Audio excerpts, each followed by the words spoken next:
Retro Racing reports from Orange Show Stadium, Midget Auto Racing.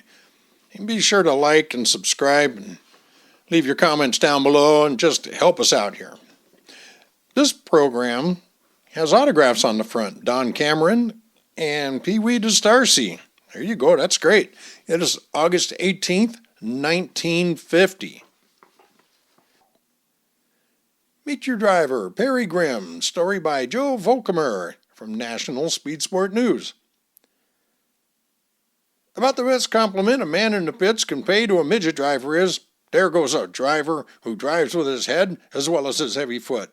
And that's just what all the boys say about veteran Perry Grimm. He's a quick driver on the smoke path, one who makes his own breaks, but knows when to back off to keep out of trouble. Grimm is another veteran who started racing way back, and to tell you all about the great star again would take a whole program. So here goes with the highlights of Perry Grimm's blazing career. Grimm started in the go-fast business in 1935. Perry was born in Los Angeles on February 19, 1914, and attended John Marshall High, where he graduated with honors. While still a scholar, he had warmed up a Henderson-powered jalopy built by two chums of his, the Bell brothers of Long Beach. Perry got into active races and managed to get into the B affairs and did rather well until a flip broke his arm. Well, our boy was afraid to go home and tell his mom, as he didn't want her to know that he was in the racing game. Well, Mom soon found out anyway and gave Perry her blessing.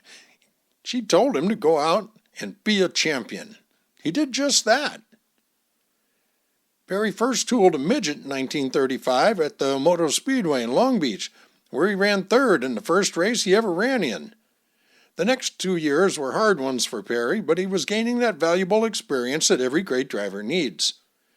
In 1938, Grimm nailed down his first main event win at Santa Monica Speedway, driving Shorty Homer's overhead cam job. He went on to win 2 more at San Diego before leaving for the Midwest to try his luck there. And, believe this writer, he sure had success, hanging up 22 main events at Denver, Kansas City, Sioux City, St. Louis, Minneapolis, and Chicago. He then turned his eyes east and ran the board tracks at Woodbridge, New Jersey, and Coney Island. It was at the Coney Island track that your writer first got a glimpse of Perry, and a very exciting moment was witnessed when Perry lost a right front wheel while buzzing the boards at 100 miles an hour. Only a great driver could have brought that car under control as Perry did, and he won the admiration of every fan in the stadium. Grimm again went on a barnstorming trip in 1940 and was again successful, winning 28 features at all Midwestern tracks, Kansas City, Chicago, St. Louis, Detroit, Toledo, and it was in Toledo that Perry again thrilled the thousands of fans by his brilliant and daring driving. Perry started way back in the 33-car field and fought his way up to second spot behind the great Ronnie Householder in this 100-mile affair. With only 11 laps to go, and with Grimm picking up ground on Ronnie on every turn, he lost it for a second as he came out of the turn and went headlong through the crash wall. But he was not hurt.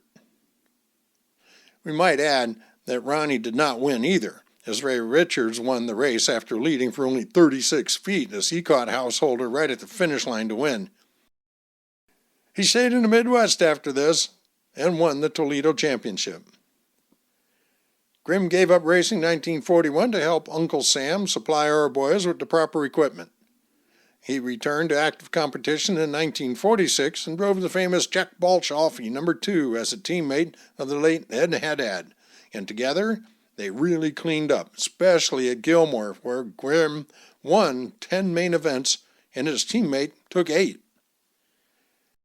He did win 19 main events that year and set a new track record for one lap of 14.08, which stood for a long time until Faulkner broke it last year with a 13.87. Besides his 19 blue circuit wins, Perry also had many on the red circuit wins at San Diego, Benelli, Bakersfield, Fresno. He went on to win the Gilmore Grand Prix 150-lapper. Our boy did even greater in the 1947 season when he went out to win 24 features in both red and blue circuits of the URA. Grimm nailed down feature wins at Gilmore, San Bernardino, Culver City, Carpinteria, Fresno, Tulare, Bakersfield, San Diego, Sacramento, Porterville, and he's had numerous track records at all those places.